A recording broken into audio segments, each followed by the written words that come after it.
Dan di masa pandemi itu pun ekonomi kita tetap mampu tumbuh dan bertahan karena ada upaya penguatan dari tadi itu para pelaku UMKM melalui digitalisasi. Artinya ada satu pintu ya untuk kita lakukan upaya pemberdayaan dan pendampingan pelaku UMKM.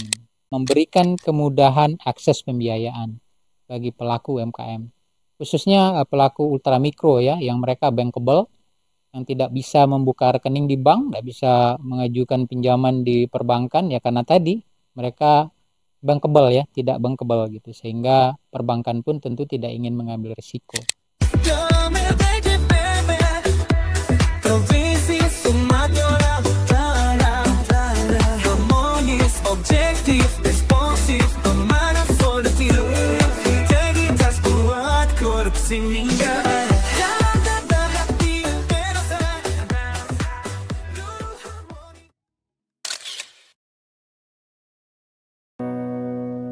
Karena kau tak lihat, terkadang malaikat tak bersayap, tak cemerlang, tak rupawan. Namun kasih ini silakan kau adu. Malaikat juga tahu siapa jadi juaranya. Halo Sobat Interest Sumut, berjumpa kembali di acara Podcast Toba, teman ngobrol perbendaraan, yang akan dibawakan langsung oleh saya Cindy selaku host. Sobat Interest, pandemi COVID-19 yang telah berlalu beberapa tahun lalu telah memberikan dampak yang cukup berat, khususnya pada sektor usaha mikro, kecil, dan menengah, atau yang kita kenal dengan UMKM. Namun di sisi lain, sektor ini memberikan kontribusi yang sangat besar, khususnya pada kondisi perekonomian nasional. Mengapa demikian? Karena UMKM ini memberikan kontribusi yang sangat signifikan, khususnya pada perekonomian di daerah. Sobat Interest yang ada di rumah pasti penasaran kan dengan podcast kita kali ini dengan topik yang akan diangkat? Pada podcast kali ini mengangkat tema pemberdayaan UMKM untuk kemajuan ekonomi di daerah. Untuk lebih memperdalam pemahaman Sobat Interest yang sekalian yang ada di rumah, kita akan mengundang tamu yang luar biasa spesial pada podcast kita kali ini, yang akan dibawakan langsung oleh Bapak Syaiful, yang saat ini menjabat sebagai Kepala Kanwil Direktorat Jenderal Perbendaharaan Provinsi Sumatera Utara. Selamat pagi Bapak Syaiful, apa kabar hari ini Pak? Selamat pagi Mbak Cindy, Alhamdulillah sehat. Ketemu lagi ya. Ini hostnya kayaknya nggak ganti-ganti nih kegiatan kita nih. Iya Pak. Tapi nggak apa-apa, itu luar biasa Pak. Iya Pak. Terima kasih Bapak atas kesediaannya di tengah kepadatan jadwal. Bapak masih berkenan untuk menjadi tamu yang spesial pada podcast kita kali ini. Semoga Sobat Interest yang ada di rumah semua juga dalam keadaan yang sehat Pak, khususnya di bulan puasa kali ini. Berbicara tentang UMKM, peran UMKM dalam perekonomian kita sudah tidak diragukan lagi Pak. Tantangan dalam berusaha juga masih menyisakan permasalahan tersendiri. Menghadapi kondisi tersebut, bisa jelaskan Pak bagaimana upaya pemerintah dalam pemberdayaan UMKM? Ya, jadi bicara UMKM tentu kita bicara kondisi perekonomian kita ya. Kalau kita lihat secara beberapa tahun belakangan, seiring dengan munculnya beberapa krisis yang kita hadapi, mulai dari tahun 98, 2008, dan bahkan 2020 gitu ya, di mana pandemi menghadapi situasi yang begitu besar hampir di seluruh dunia.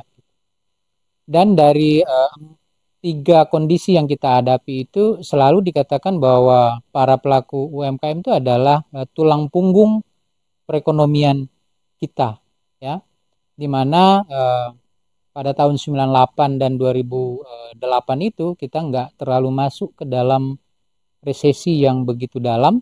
Ya kenapa? Karena kuatnya sendi ekonomi yang ditopang oleh pelaku UMKM. Ya. Dan di masa pandemi itu pun ekonomi kita tetap mampu tumbuh dan bertahan karena ada upaya penguatan dari tadi itu para pelaku UMKM melalui digitalisasi. Ya, digitalisasi proses dan perdagangan yang dilakukan oleh para pelaku UMKM. Nah, memperhatikan kondisi-kondisi perekonomian baik regional maupun internasional ya, yang beberapa waktu belakangan ini tentu memberikan upaya ya bagi para pelaku UMKM kita untuk diberdayakan. Karena tadi kita katakan mereka adalah tulang punggung perekonomian kita, sehingga tentu membutuhkan pendampingan dan kenyamanan berusaha ya. Untuk itu pemerintah selalu hadir di dalam membantu para pelaku UMKM ya, baik melalui program bantuan langsung tunai ataupun program keluarga harapan dan program-program lainnya yang tertuang di dalam UMI, KUR, dan juga mungkin kerjasama yang bisa kita lakukan bagi para pelaku UMKM melalui CSR-nya BUMN ya, apa yang disebut sebagai bagian dari PKBL-nya BUMN, di mana mereka menyisihkan 30% dari keuntungan itu untuk program PKBL-nya. PKBL itu sendiri adalah program kemitraan dan bina lingkungan yang di dalamnya termasuk adalah upaya mendampingi para pelaku UMKM. Itu dari sisi pendekatan pemerintah. Di sisi yang lain, kalau kita lihat di Indonesia bahwa pelaku UMKM ini mulai dari yang mikro ya, terus kecil, menengah dan besar, itu pangsanya 99,9% itu ternyata dikuasai oleh para pelaku mikro, kecil, dan menengah tadi. Bahkan kontribusinya terhadap PDB adalah 60,34% atau 60 sampai dengan 61%, dan kontribusi terhadap penyerapan tenaga kerja itu Mbak Cindy mendekati angka 97%. Jadi magnitud pelaku-pelaku UMKM ini begitu besar sehingga pemerintah juga memberikan pendampingan yang besar bagi usaha mandiri para pelaku UMKM dengan menciptakan atmosfer usaha yang lebih baik, lebih nyaman, ya, lebih menguntungkan, dan tentunya mengkontribusikan pada pertumbuhan perekonomian regional maupun nasional. Kira-kira seperti itu Mbak Cindy. Kenapa perhatian pemerintah terhadap itu cukup besar? Wah, hebat sekali ya Pak. UMKM ini berarti menjadi tulang punggung perekonomian khususnya di negara kita ya Pak, di Indonesia, khususnya lagi di Sumatera Utara. Nah, pemerintah ini selalu hadir dalam setiap level usaha di masyarakat. Namun demikian, apakah pemerintah hanya memberikan pembiayaan atau permodalan saja Pak? Atau adakah upaya lain pembinaan bagi usaha UMKM ini yang mengalami kendala dalam menjalankan usahanya? Ya, kalau kita lihat Undang-Undang Cipta Kerja ya, Mbak Cindy, di dalamnya itu sebenarnya diberikan 9 kemudahan ya bagi para pelaku UMKM ya. Mulai dari kemudahan izin usaha ya. Terus dilanjutkan dengan penyediaan dana baik oleh pemerintah pusat maupun pemerintah daerah melalui dana alokasi, dan juga pengelolaan terpadu ya bagi para pelaku UMKM untuk menciptakan ekosistem usaha yang lebih baik bagi para pelaku UMKM itu sendiri. Dan yang keempat, pemerintah juga sudah menetapkan agar produk-produk UMKM itu dijadikan produk dalam pengadaan barang dan jasa pemerintah ya.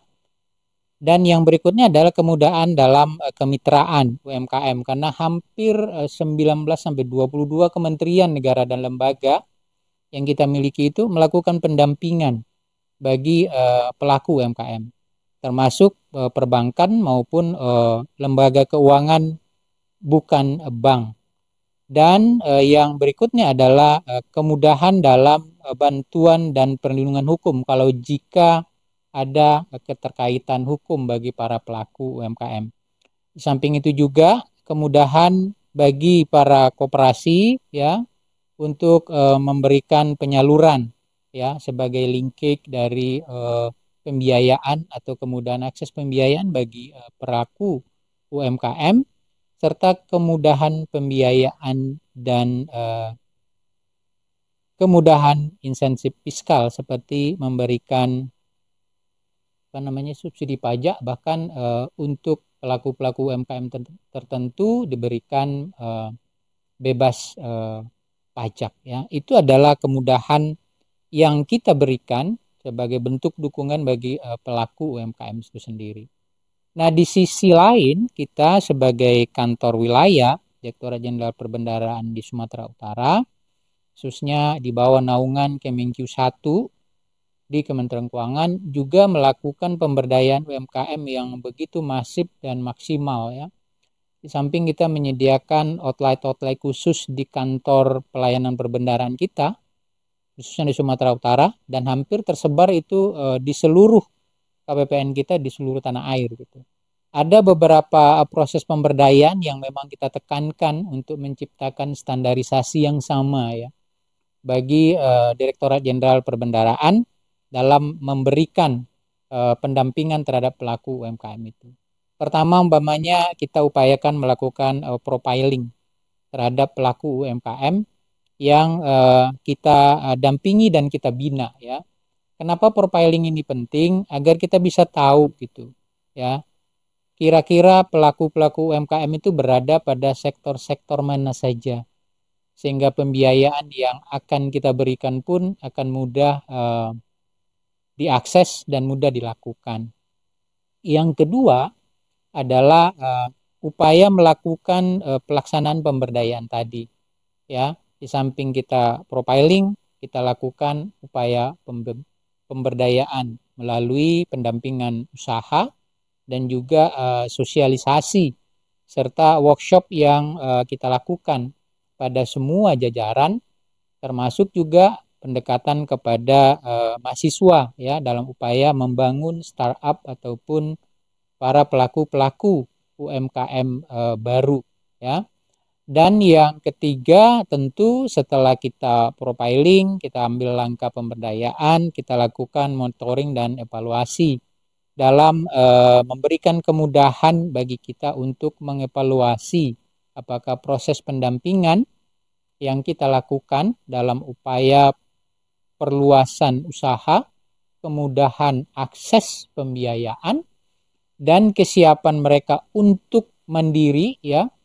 Syukur-syukur bisa menuju orientasi ekspor, tentu akan lebih baik. Maka monep dan evaluasi ini kita lakukan, ya, sehingga seluruh pelaku-pelaku UMKM, ya, yang menjadi mitra binaan khususnya dari Kementerian Keuangan. Kalau di Sumatera Utara itu sendiri kita mempunyai lebih kurang 250 pelaku UMKM yang menjadi mitra binaan Kementerian Keuangan 1, ya, dengan harapan mereka betul-betul mampu mandiri dan bisa naik kelas. Itu adalah dukungan yang kita berikan, Mbak Cindy, terhadap pelaku UMKM yang ada di Sumatera Utara. Wah, sudah banyak juga ya, Pak. Kalau dilihat-lihat proses pemberdayaan ini sama seperti pengelolaan APBN, Pak, karena dia mulai dari perencanaan, pelaksanaan, hingga monitoring dan evaluasi dalam bentuk laporan seperti itu ya, Pak. Nah, dalam hal ini yang dilakukan oleh kantor DJPB ini, apakah proses pemberdayaan ini dilakukan sendiri atau melibatkan pihak lain, Pak? Ya, dalam melakukan pemberdayaan UMKM tentu tidak bisa dilaksanakan sendiri, ya, dan bahkan juga sepertinya tidak bisa dilaksanakan sendiri-sendiri oleh unit-unit yang ada, ya. Kalau tadi saya mengatakan Kementerian Negara dan lembaga itu ada sekitar 19 sampai 22 kementerian negara dan lembaga yang melakukan pendampingan, mestinya ada satu pintu, ya, untuk kita lakukan upaya pemberdayaan dan pendampingan pelaku UMKM. Nah, khususnya di Kementerian Keuangan sebenarnya ada beberapa kegiatan yang kita lakukan dalam rangka pendampingan. Pertama, bekerja sama dengan pemerintah daerah, ya. Kolaborasi ini penting untuk memperkuat pemberdayaan dan permodalan serta enhancements, ya, dari pemerintah daerah dalam memberikan mungkin subsidi terhadap bunga pinjaman ataupun di dalam konteks-konteks yang lain yang tadi saya sampaikan di depan, salah satunya menyediakan dana alokasi dari daerah untuk pemberdayaan pelaku UMKM. Dan yang kedua, di samping pemerintah daerah, tentu pihak perbankan yang selama ini menjadi akses pembiayaan yang memang dibutuhkan oleh pelaku UMKM juga menjadi mitra kita di dalam melakukan pemberdayaan bagi para pelaku UMKM. Termasuk di dalamnya juga lembaga keuangan, bukan bank, dan BUMN seperti apa yang saya sampaikan tadi. Dan yang ketiga yang tak kalah supernya itu adalah di Kementerian Keuangan sendiri kita punya Kemenq 1 ya. Kolaborasi semua unit di Kementerian Keuangan dalam menjalankan pemberdayaan terhadap pelaku UMKM. Nah, terhadap kolaborasi di Kementerian Keuangan sendiri itu kita bagi gitu ya, sehingga hal-hal yang mungkin akan menjadi celah, apakah pendampingan ini akan berhasil atau tidak, mampu kita isi dan kita tutupi. Ya, sebagai contoh umpamanya Kanwil Direktorat Jenderal Perbendaraan Sumatera Utara diharapkan fokus pada layanan terkait kemudahan akses pembiayaan ya, sebagai bagian dari fungsi treasury yang dijalankan. Kemudahan akses pembiayaan ini juga sudah kita sampaikan kepada Pemda melalui TPAKD-nya ya, di mana di sana salah satu program yang kita siapkan itu adalah linkage pembiayaan dari PIP kita. Kita punya BLU PIP, Pusat Investasi Pemerintah, di mana menyalurkan khususnya pembiayaan bagi pelaku usaha mikro. Nah, di sisi yang lain, kita melihat Kanwil Direktorat Jenderal Pajak Sumatera Utara juga difokuskan layanannya terhadap fasilitas fiskal yang kita berikan tadi di depan ya. Salah perpajakan termasuk di dalamnya adalah upaya memberikan pembukuan sederhana dalam menyusun laporan keuangan bagi para pelaku UMKM. Di sisi yang lain, Kanwil Direktorat Jenderal Bea dan Cukai kita harapkan fokus pada layanan fasilitas kepabeanan ya dan cukai, sehingga pelaku-pelaku UMKM yang tadinya sudah berorientasi ekspor, dia akan memberikan kemudahan dalam akses untuk ekspor produk-produk UMKM-nya. Dan di sisi yang lain, tentu pengenalan terhadap produk UMKM ini menjadi penting ya. Maka Kanwil Direktorat Jenderal Kekayaan Negara difokuskan pada layanan pemasaran, khususnya sisi lelang produk-produk UMKM. Dan yang terakhir, dalam upaya memberikan edukasi dan literasi, kita punya Balai Diklat Keuangan ya di Sumatera Utara yang tentu memberikan pelatihan bagi para pelaku UMKM, baik yang baru ataupun yang mungkin sudah mandiri, sudah besar, supaya bisa tadi itu berorientasi ekspor. Jadi secara keseluruhan kolaborasi dengan pihak-pihak yang terkait sudah kita jalankan dengan harapan betul-betul seluruh kebutuhan yang diharapkan oleh pelaku UMKM ini dapat kita penuhi dengan baik. Wah, sangat lengkap ya Pak, baik dari sisi perpajakan, dari sisi kepabeanan dan cukai di bidang ekspor, lelang, dan juga pembiayaan dari Kanwil DJPB Provinsi Sumatera Utara gitu ya Pak. Kolaborasi Kemenq 1 sudah sangat baik sepertinya ya Pak. Dari program atau kegiatan yang selama ini telah dilakukan, apa saja kegiatan atau event yang mendorong pemberdayaan UMKM di daerah? Ya, baik Mbak Cindy. Nah, secara garis besar sebelum saya menjawab event-event yang tadi itu, kita bisa memfokuskan ya dukungan untuk pelaku UMKM ini dalam 4 area besar sebenarnya. Pertama adalah memberikan kemudahan akses pembiayaan bagi pelaku UMKM, khususnya pelaku ultramikro ya, yang mereka bankable, yang tidak bisa membuka rekening di bank, tidak bisa mengajukan pinjaman di perbankan ya karena tadi mereka bankable ya, tidak bankable gitu, sehingga perbankan pun tentu tidak ingin mengambil risiko. Maka pendampingan di dalam akses pembiayaan ini kita lakukan melalui pemberian subsidi bunga, perguliran dana maupun kalau mereka sudah meningkat baik itu tentu akan diberikan kredit komersil. yang selama ini mungkin kita kenal dengan istilah kredit usaha rakyat ya atau KUR, yang nilainya di tahun 2024 ini mendekati angka 325 triliun yang disiapkan oleh pemerintah dalam mendukung akses pembiayaan bagi pelaku UMKM.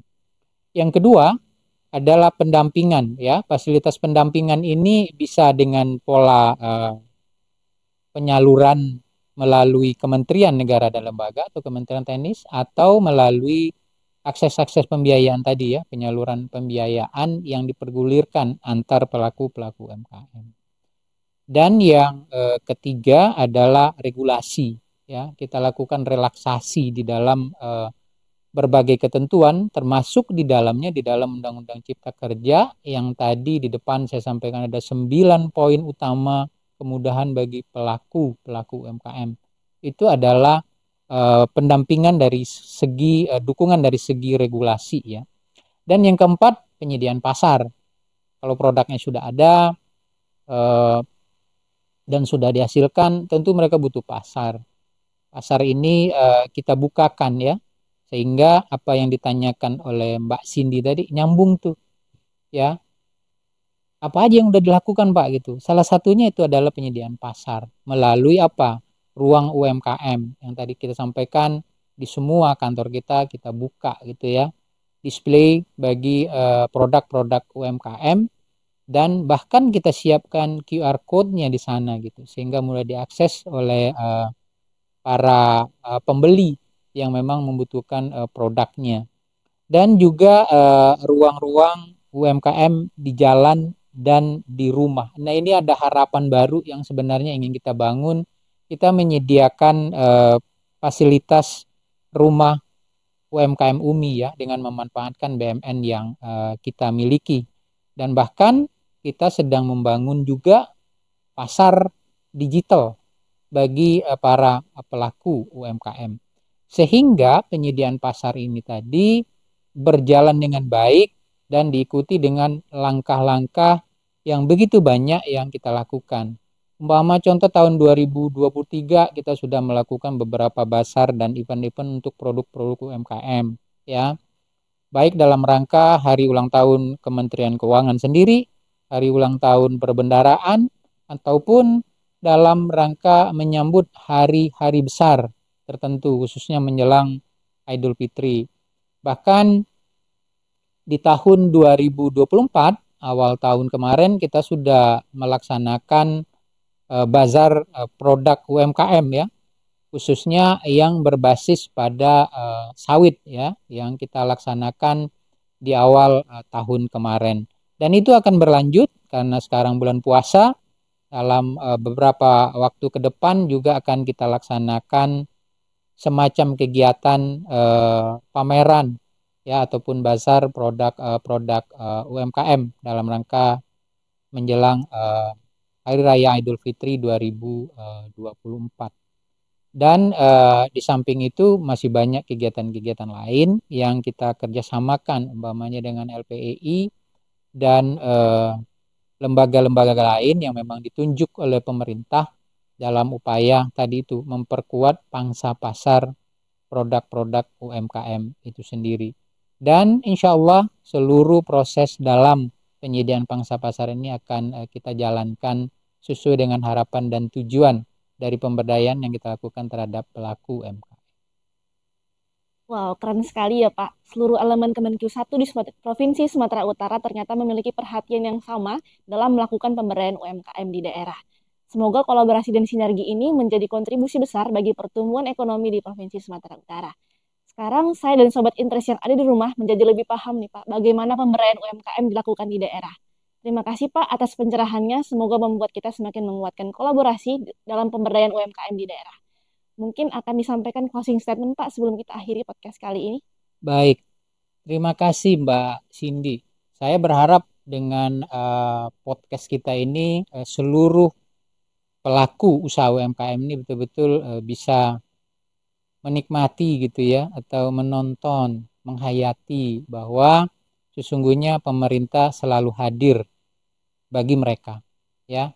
Kenapa pemerintah selalu hadir bagi mereka? Karena mereka adalah tulang punggung ekonomi Indonesia. Oleh karena itu, pemberdayaan UMKM merupakan bagian dari wujud partisipasi kita dan kehadiran pemerintah ya dalam rangka meningkatkan pertumbuhan ekonomi di daerah maupun ekonomi nasional, sehingga membutuhkan kepedulian semua pihak ya, baik yang berada di Kementerian Keuangan, pemerintah daerah, BUMN, perbankan, lembaga keuangan bukan bank, termasuk juga di dalamnya BUMN yang lain, tanpa terkecuali ya, yang memang ditugasi untuk itu. Dan tanpa kepedulian semua pihak tadi yang kita sampaikan, usaha kita dalam mendampingi dan memberdayakan UMKM ini tentu tidak akan berhasil dengan baik dan optimal. Jadi pemberdayaan yang nyata bagi pelaku UMKM adalah dengan membeli produk-produk UMKM yang menjadi binaan kita semua. Untuk itu, mari secara bersama-sama kita manfaatkan produk-produk UMKM demi peningkatan pertumbuhan ekonomi, khususnya di Sumatera Utara. UMKM oke, ekonomi maju. Siap, Bapak. Luar biasa closing statement-nya, Bapak. Terima kasih, Bapak Kakanwil, yang sudah berkenan menjadi narasumber kita pada podcast Toba kali ini.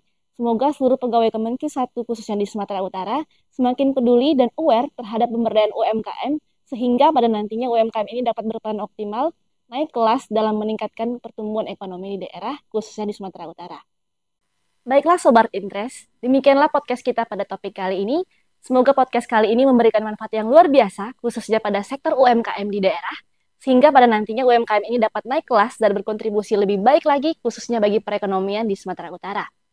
Saya Cindy beserta tim yang bertugas pamit undur diri, sampai berjumpa kembali di podcast selanjutnya. Terima kasih dan tetap semangat. Harmonious, objective, responsive, pemanas for the field. Jadi tak buat korupsi meninggal.